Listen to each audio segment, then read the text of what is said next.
Hello hello hello 2020चा आनंद रसिक प्रेक्षक खचातून भरलेला आहे. थंडीची पर्वा न करता आयोजक उमेश जिमाने, निमंत्रक प्रकाश दाडवे आणि फर्नांडिस मॅडम यांच्या या निमंत्रणाला मान देऊन कमालीचा प्रेक्षक या ठिकाणी आहे. डबलबारी पुरुष जसे करतात तशा स्त्रियांच्याही डबलबारी होत आहेत. दिनांक 31 जानेवारीला लोकमान्य नगर नवजीवन येथे व आपण नाडणला जसं म्हणजे देवगडला जसं आपण केलं त्याच पद्धतीची डबलबारी तिथं तुम्ही मला सांगितल्याप्रमाणे निशा शिंदे आणि भारती बडवेची बारी 31 तारखेला नवजीवनमध्ये शाहीर शिंदे यांनी आयोजन केलेलं आहे. पूजेच्या निमित्तानं आपण सर्व रसिकांनी त्या ठिकाणी यावं. धन्यवाद.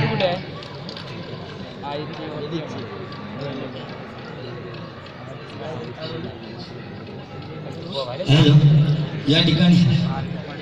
या ठिकाणी तळगाव रामेश्वर कॅटरर्स श्री विश्वनाथ दळवी यांच्याकडून 500 रुपये आणि श्री रमेश बिडवाडकर यांच्याकडून 150 रुपये 650 रुपयाचं पारितोषिक आले. मंडळाच्या वतीने आभार आहे. धन्यवाद धन्यवाद धन्यवाद.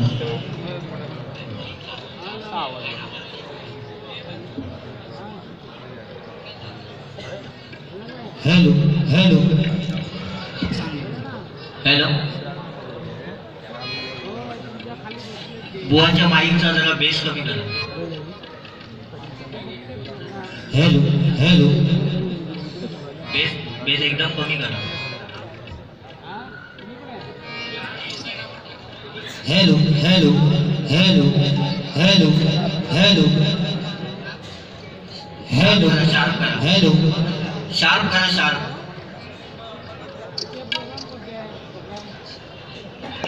Hello hello hello hello hello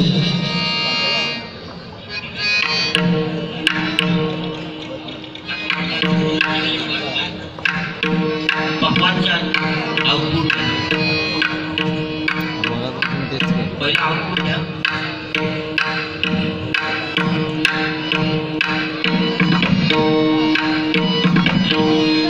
बेसवर डगा दबला.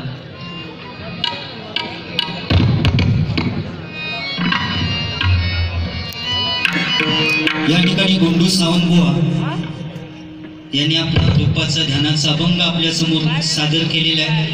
त्याच्या अगोदर जे काय बोललेले आहे त्याची परतफेड मी 100% करणार, कारण माका उदार कोणाची ठेवण्याची माका सवय नाही. पहिली गोष्ट बुवा, हॅलो आवाज येतोय ना शेवटपर्यंत? तर बुवा महिला वर्ग या ठिकाणी बसलेला आहे. तुम्ही भजन रसिक सगळे साक्षात. सुरुवात गोंडू सावंत बुवांची होती. पहिला बायकोचा बुवा कोणी बोलले तुम्हीच सांगा स्वतः. पहिला बायकोचा कोण बोललो? मी बोलले, मी मान्य करते मी बोलले की वहिनी आणि तुम्ही स्कूटरवरनं गेलास, पण त्याच्या अगोदर बुवा हळदी कुंकवाचा विषय तुम्ही बोलला. मोसो काय भरकाटलेल्यासारखं बुवा. तुम्ही जर माझ्या बायकोपर्यंत गेला नसतस तर माका जाण्याची काही गरजच नाही ना. माका काय फुल लागला किंवा कुत्रो चावलो माका. इकडे लोक आहे मी मराठीत सांगते, लूक ॲट मी.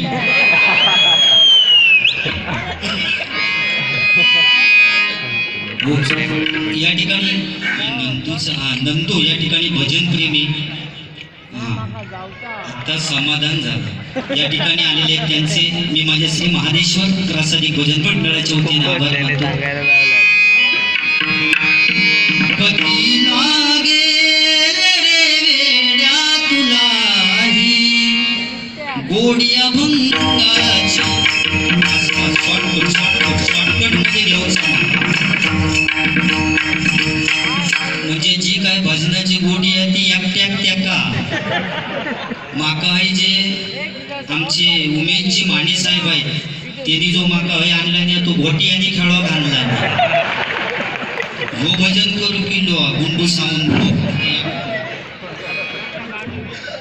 असतात. अंधारात केलेल्या चुकांमुळे मुलं होतात. हे काय नवीन अध्यात्म आहे का? त्या चुका कोण उजेडत नाही करी. होय, हा अध्यात्म अंधारात केलेल्या चुकांमुळे. हे काय बुवा? म्हणजे आम्ही जर बोललो तर आमच्याकडे बोट दाखवत तुम्ही केलेला, आणि त्याच्यावरून की काय सांगतं, माणूस केस नसले तरी चालतील, पण केस गेलेली, कामात न गेलेली केस असताना असं त्यांना म्हणायचं. पण बुवा, केस वाढवून देवानंद होण्यापेक्षा ज्ञान वाढवून विवेकानंद व्हा. अरे केस घालवले मी, पण बरा आपला तुझा रे बुवा. इकडे आता लुक ॲट मी. बरा आपला जरा काही झलक मारल्याबरोबर जवळजवळ 4-5 हजाराच्या घरात गेलो. त्याच्यात मी एवढं पोंगटून मी मला दिले तर सोबतलाच लेवल जर बघून गेलास घे देऊ. आणि माका काय तुझ्या बिदागीचा काय, उमेदची माने यांनी समजा माका बिदागी दिलानी नाही ना बुवा, तर मी असोच गावात जाईन. असोच मी बाळासाहेबांसाठी येऊन भजन केले असं समजा. तुझ्यासारखं मी एवढं पैशासाठी नाही बुवा.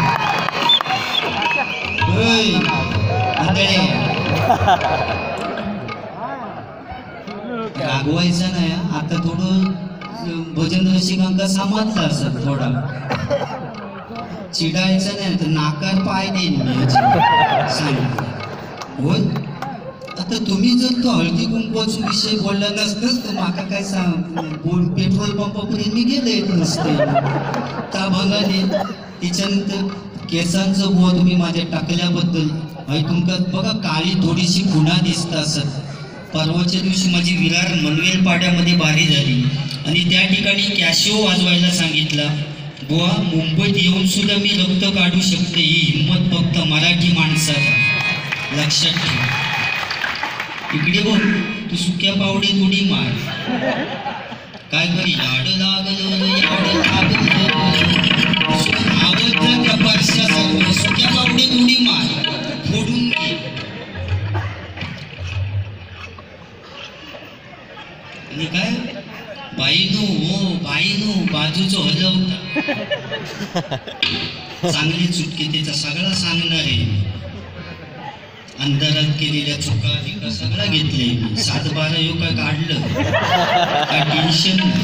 पण बुवा माहितीसाठी सांगतो, टाकल्यावर केस नसले ना माका काय दुःख वाटेल. अरे मोदी साहेब पंतप्रधान माका फोन करतो. त्या दिवशी फोन केलेने बोलले, पुजारी बुवा काय म्हटलं, हो. मी विचारले काय काम आहे तुमचं. नाही बोलले, तुमच्या वेगवेगळ्या चिपी विमानतळ झालं, तुमच्या देवगडमध्ये आम्हाला विमानतळ करायचं आहे. म्हटलं या ना, भरपूर जागा आहे, टेन्शन घ्यायचं ना जागेबद्दल, पण विमानतळ हो असं. अंगणवाडीतले बाई पोरं ऐकत नाहीशी झाली की फोन करणार, बुवा ताबडतोब ये. पोरं ऐकत नाहीत, नुसतो अंगणात जाऊन बुवा बसते मी. अंगणात सगळ्या पोरांना सोडून द्या ना. कोण घसरगुंडी खेळता, कोण खो खो खेळता, कोण लंगडी खेळता, मजा करतात पोरा ग्राउंडवर. इकडे बघ. तुका प्रश्न पडलो असत तेव्हा बाई काय करतात. पोरा जेव्हा ग्राउंडवर खेळत असतात तेव्हा बाई काय करतात. उन्हात काय पोरांबरोबर बाई खेळणार, काय उभे राहणार, त्याच्यासाठी सावली ठेवली आपण. खुर्ची घेऊन सावळे बसले. टाकल्यावरनं अजिबात काय बोलायचं ना. अंधारात केलेल्या चुकांमुळे मुलं सुद्धा माझ्यापेक्षा भारी होतो. शाळेत असताना फाटकबाई होती, त्यांका फाटकबाईने विचारलं आणि अगं म्हशी ही म्हण पूर्ण करून सांगा.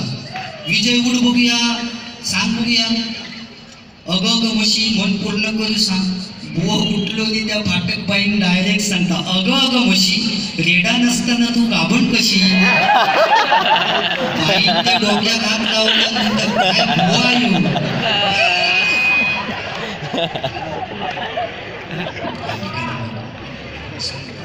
एकदम सांग, भरपूर साठवून ठेव. आणि टॉस बद्दल काय, टॉसचं काहीतरी सांगितलं, 500 रुपये किती इले तरी टॉस, आणि काय कान साफ करणे का आहे की तो महत्वाचा विषय. माका काय सांगितलं, भांडूप स्टेशन का जा. अरे मी केवढो आणि माणसा केवढी असतात, मी त्या जमात काय का भैया बी की केवढी त्यांच्या आधी खय लागान मी कान साफ करीत का बसाच लागत माझ्यासमोर. तू भंगारवालो वाटतोस, भंगारवालो. त्यापेक्षा तू आज थांब आणि ह्या संपूर्ण गाढव नाक्यापासून हॅपी टेम्पो घेऊन फिरत राहू, कॅसेट टाकायची. ए टेम्पो आला, टेम्पो आला, टेम्पो आला, टेम्पो आला, टेम्पो आला.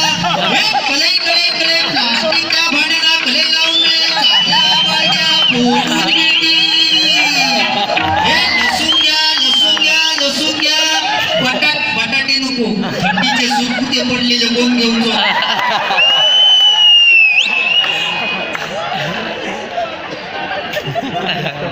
तुम्ही बुवा बोलणार, त्याच्यावर मी बोलणार.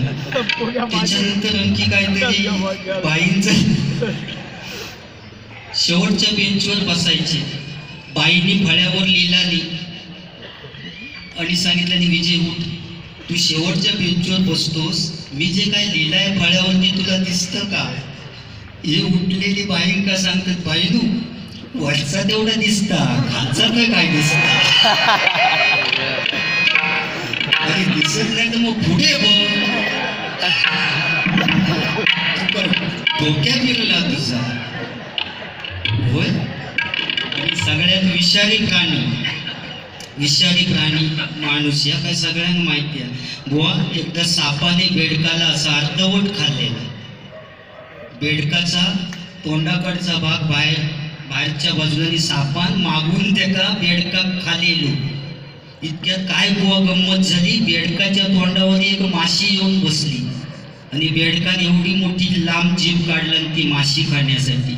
म्हणजे बघा, सापाने बेडकाला अर्धवट खाल्लाय तरी त्या बेडकाची खाण्याची इच्छा अजून गेलेली नाही.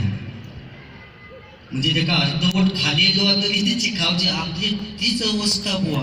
आपण जरी किती तुका आणखी 500-200च्या नोटी जो माळी घातला नाही तरी तुझ्या नशिबात म्हाळ.